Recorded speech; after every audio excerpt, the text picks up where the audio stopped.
Trump எப்படி Venezuela president கடத்திட்டாங்களோ அதே மாதிரி கிம் ஜாங் உன் கடத்தினா இது ஒரு இமேஜினேஷன் கதை தான், யாரும் தப்பாக எடுத்துக்காதீங்க. ஸோ முதல்ல என்ன பிரச்சனைனா கிம் ஜாங் உன் கண்டுபிடிக்கிறதுக்கே கஷ்டம். பிகாஸ் அவர் சில பேஸ்மெண்ட் கீழே தான் இருப்பார்னு சொல்லுவாங்க.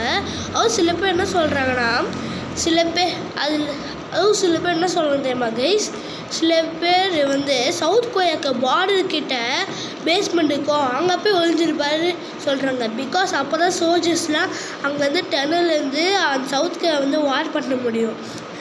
அதுவும் தாண்டி கிம் ஜாங் உன்னை கண்டுபிடிச்சிட்டாங்கன்னா அவங்க நியூக்ளியர் பாம்பு போட்டுருவாங்க.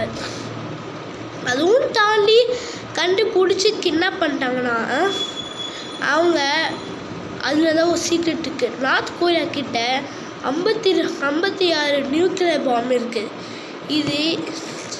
இது அமெரிக்கா கிட்ட ஒரு வேர்ல்டு வார் 3 நடக்கலாம் அவங்க போட்டால்.